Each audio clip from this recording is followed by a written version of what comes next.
Hello दोस्तों, बात करते हैं पंजाब नेशनल बैंक की। और आप देखिए कि स्टॉक मार्केट में भी बहुत बढ़िया रिकवरी देखने को मिली है और स्टॉक में भी 2% से ज्यादा की बेहतरीन रिकवरी आई है। हालांकि वॉल्यूम जो था हमारा पिछले दिनों उसमें खासा कमी देखने को मिलती है, बट उसके बावजूद भी अब धीरे धीरे करके रिकवरी का बाजार बनता जा रहा है और अच्छी खबरें भी आना स्टार्ट हो रही है पीएनबी से रिलेटेड। क्या क्या खबरें आई हैं उन सबकी बात करेंगे कि क्या यहाँ पर खरीदारी करनी है, एक सही डिसीजन हो सकता है या नहीं। और अगर आप लॉस में है, क्योंकि बहुत ज्यादा लोग लॉस में है, तो कब तक हमारा लॉस रिकवर होता हुआ दिखाई देता है, सब कुछ एक डिटेल में बात करेंगे हम। तो चलिए शुरू करते हैं। बट उससे पहले अगर आप चैनल पे नए हो तो प्लीज चैनल को सब्सक्राइब कर दो, हिट दैट बेल आइकन, ताकि आपको नोटिफिकेशन मिल सके। चलिए शुरू करते हैं। बात करें यार पंजाब नेशनल बैंक की, तो आप देखो यार 38 रुपए का स्टॉक हो चुका है। 46 रुपीज का हाई लगाया था एंड वहां से लगातार गिरावट हुई है स्टॉक में। हालांकि 46 का शैडो कैंडल था हमारा, बट 43 44 तक तो हमारा स्टॉक जा ही चुका है। तो वहां पर भी खरीदारी हुई है और जो लोग लॉस में है तो बहुत ज्यादा प्रॉब्लम सिचुएशन में है इस समय पर। तो एक चीज तो मैं आपको बता दूं यहाँ पर ही कि यार देखो, अगर आप बाय कर चुके हो और लॉस में हो तो होल्ड करके चलो स्टॉक को। दोबारा से मार्केट में रिकवरी आना स्टार्ट हुई है और उसका जो असर है वो पीएनबी के स्टॉक पर साफ तौर पर देखने को आज भी मिला है और आने वाले बाजार में भी इसका असर होता हुआ दिखाई देगा। ठीक है, अब बात करें कि पंजाब नेशनल बैंक में क्या कुछ होने वाला है आने वाले दिनों में।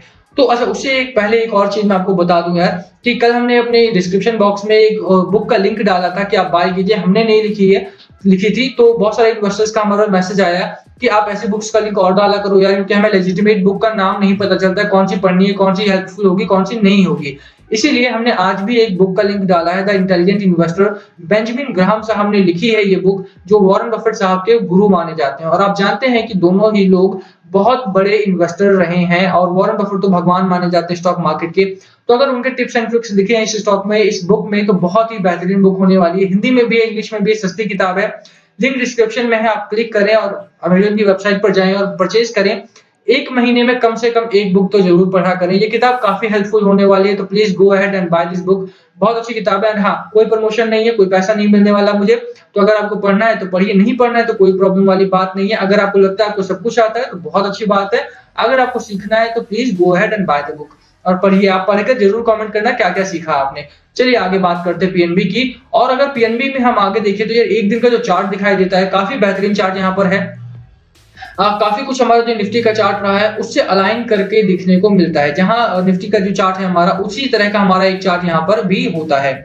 अभी यहाँ पर आप देखोगे तो ठीक ठाक हमारा मोमेंटम यहाँ पर आया है। आज के दिन में 2% के आसपास की रैली है और काफी ठीक ठाक रैली भी मानी जाएगी। ठीक है, क्योंकि गिरावट का बाजार था पिछले दिनों और स्टॉक भी हमारा काफी कुछ एक देखेंगे यहाँ पर तो बेरिश जोन में आ चुका है।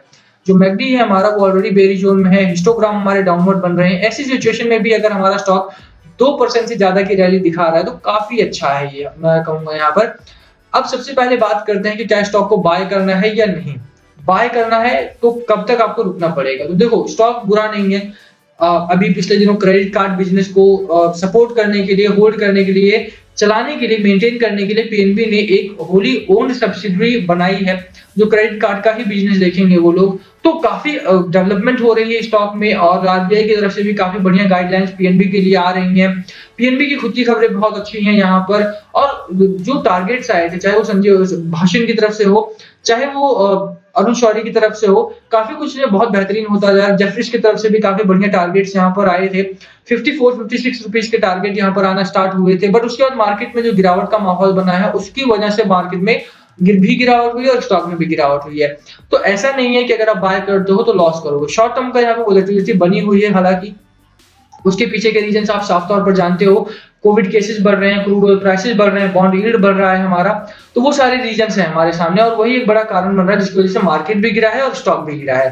तो क्या इसका मतलब है कि स्टॉक बुरा हो जाता है? नहीं, स्टॉक के फंडामेंटल्स वैसे ही है, प्लान्स वैसे ही, पॉलिसीज, पोटेंशियल सब कुछ वैसा ही है। और यहाँ पर मैं भी कहूंगा कि अगर आप बाय करते हो तो अच्छा खासा पैसा बनेगा, बट शॉर्ट टर्म के लिए बिल्कुल भी एंट्री नहीं लेनी है।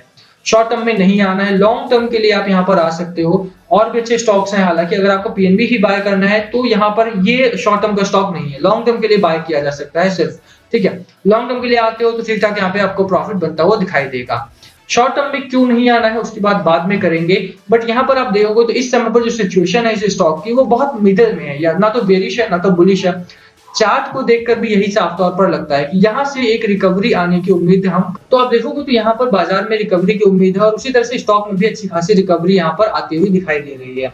तो इसके बाद अगर आप देखोगे तो यार स्टॉक में बाइंग कर सकते हो, रिकवरी क्योंकि आ रही है और साथ-साथ स्टॉक भी बुरा नहीं है, स्टॉक के फंडामेंटल्स भी काफी ठीक-ठाक हैं। इसी वजह से बाय कॉल रहेगी but only for long term purpose. अब लॉन्ग टर्म के लिए क्यों, शॉर्ट टर्म के लिए क्यों नहीं, लॉन्ग टर्म टाइम फ्रेम के लिए क्यों? देखो इस समय पर डिलीवरी परसेंटेज थोड़ा-सा कम है, 15% की वीकली डिलीवरी है। आज की डिलीवरी परसेंटेज की अगर हम बात करें तो 11-12% की डिलीवरी मात्र यहाँ पर हुई है। तो डिलीवरी परसेंटेज में अगर कमी आती है तो वहां पर स्टॉक का जो डिलीवरी परसेंटेज क्या मतलब है कि अगर डिलीवरी परसेंटेज कम है इसका मतलब है कि स्टॉक हमारा कुछ दिन इसी रेंज के बीच में ट्रैवल करता हुआ, ट्रेड करता हुआ दिखाई देगा अनटिल और अनलेस कोई बहुत बड़ी खबर ना आ जाए। बहुत बड़ी खबर आएगी उससे क्या होगा कि जो बाकी इन्वेस्टर्स हैं उनका इस स्टॉक की तरफ ध्यान जाएगा और वो बाइंग करेंगे। जितनी ज्यादा बाइंग होगी उतना अच्छा स्टॉक प्राइस हमारा अपर साइड की तरफ भागेगा। तो इसीलिए इस समय पर अगर आप बाय ना करो तो ज्यादा बेहतर है और बाय करते हो तो कम से कम लंबा होराइजन लेके चलो, लंबा टाइम फ्रेम लेकर के चलो ताकि आपको शॉर्ट टर्म में रहेगा तो आपको डेली वॉच करना पड़ेगा, डेली मैनेज करना पड़ेगा, तो वो नहीं होना चाहिए। लंबा आप होल्ड करके चलते हो तो आपको पता रहेगा कि ये स्टॉक 1 महीने 2 महीने में कुछ नहीं होने वाला तो मैं देखूंगा ही नहीं इसे। इसीलिए लंबा टाइम फ्रेम लेकर के चलना है आपको, शॉर्ट टर्म के लिए बिल्कुल बाय नहीं करना है। अब बात करते हैं कि लॉस में हो, बाय करते हो तो कौन-कौन से फैक्टर हैं जो आपको वॉच करने हैं। तो सबसे पहली बात आपको मार्केट पे खासा नज़र रखनी है। मार्केट में देखो आज रिकवरी आई है, श्योरली बहुत बढ़िया रिकवरी है और इसके बाद मुझे लगता है कि उम्मीद कर सकते हैं कि रिकवरी आएगी। इंडिया में कोरोना केसेस बढ़ रहे हैं लगातार बट कोविड के वैक्सीनेशन का काम भी चल रहा है और 1-2 नई कंपनीज हैं, जो फ्रेंच कंपनी है, एक वैक्सीनेशन की फ्रेंच कंपनी है, उसको भी अप्रूवल मिलने वाला है। तो उसको भी अप्रूवल मिलता है तो वहां से भी कोविड केसेस में थोड़ी-सी राहत मिलेगी हमें कि थोड़ा वैक्सीनेशन का काम जल्दी हो पाएगा। तो वो सारी खबरें आ रही हैं कोरोना को कंट्रोल करने के लिए। दूसरी चीज़ बॉन्ड यील्ड वगैरह तो वो डर के माहौल की वजह से ही है, जैसा मैंने बोला था आपको। तो डर का माहौल जैसे ही खत्म होता है वैसे ही हमारा जो स्टॉक है और स्टॉक मार्केट है दोनों में अच्छी खासी रिकवरी आएगी। बट तब तक जब तक ये सब काम हो रहे हैं, जब हो नहीं जाते तब तक थोड़ा-सा आपको संभल के चलना पड़ेगा यहाँ पे, ठीक है? अभी सारे काम हो रहे हैं और इंडिया में थोड़ा-सा काम हो रहे वाला ना लेट होता है। अभी इंडिया जो है वो दूसरे कंट्रीज को वैक्सीन बाँट रहा है, बट इंडिया में खुद वैक्सीनेशन का जो काम है ऑन ग्राउंड वो बहुत स्लो चल रहा है। तो इसीलिए थोड़ा-सा अभी आपको वेट करना चाहिए यहाँ पर। जब तक कि मार्केट में 15,300 के ऊपर की क्लोजिंग नहीं आती है, तब तक आपको बिल्कुल भी निश्चिंत नहीं होना है कि मैं अब नहीं देखूंगा, अब तो बढ़ेगा मार्केट। 15,300 के ऊपर ही हमारा बुल रन यहाँ पर आने की उम्मीद है। बट आज जो रिकवरी आई है वो बहुत ही बेहतरीन है और उसी से लगता है कि पीएनबी में अच्छी खासी रिकवरी आएगी। अब एफआईआई डीआईआई का डेटा भी देखोगे तो ये भी यहाँ पर भी वोलेटिलिटी आप देख सकते हो साफ तौर पर, है ना? ऐसा कुछ नहीं है कि फालतू की पॉजिटिविटी फैलाना, है ना? आप देखिए कि मार्केट में जो प्रेजेंट सिचुएशन है वो खराब है साफ तौर पर, बट स्टॉक का फ्यूचर बहुत अच्छा दिखाई देता है। पंजाब नेशनल बैंक का जो फ्यूचर है हमारा वो ठीक-ठाक दिखाई देता है यहाँ पर क्योंकि रिकवरी है, ब्रांच बहुत अच्छी है, जो लगातार यहाँ पर जो ब्रांचेस खोली जा रही हैं, सब्सिडियरीज ओन की जा रही हैं, वो बहुत ही बेहतरीन है। उसी की वजह से यहाँ पर लंबा टाइम फ्रेम लेकर बाय कर सकते हो। इस समय पर यहाँ पर स्टॉक मार्केट में आप देखिए एफआईआई ने 787 करोड़ का माल बेचा है, डीआईआई की बात करें तो 542 करोड़ का माल खरीदा गया था, तो कल के बाजार में। तो डेटा अभी यहाँ पर बहुत क्लियर कट नहीं आ रहा है। आज का बाजार काफ़ी बेहतरीन है, हालाँकि आज काफ़ी बढ़िया खरीदारी हुई है, रात तक डेटा आएगा, तो आपको पता लगेगा कि आज की खरीदारी बहुत बढ़िया हुई है। इसी वजह से धीरे-धीरे करके रिकवरी है, रिकवरी स्लो है।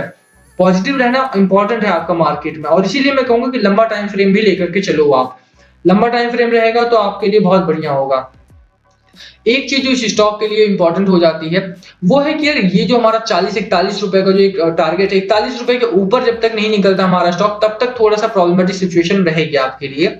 स्पेशली 40-41 का जो एक लेवल है ना, ये वाला जो हमारा टाइम फ्रेम है 40 रुपए का जो हमारा एक रेजिस्टेंस जोन है, तब तक हमारा स्टॉक में बुलिश ट्रेंड नहीं आएगा। मैकडी आपका जैसे मैंने बोला बेरिश जोन में है, आरएसआई 45 का आरएसआई है हमारा, तो आरएसआई भी हमारा थोड़ा सा अबव 50 होता तो बढ़िया रहता है।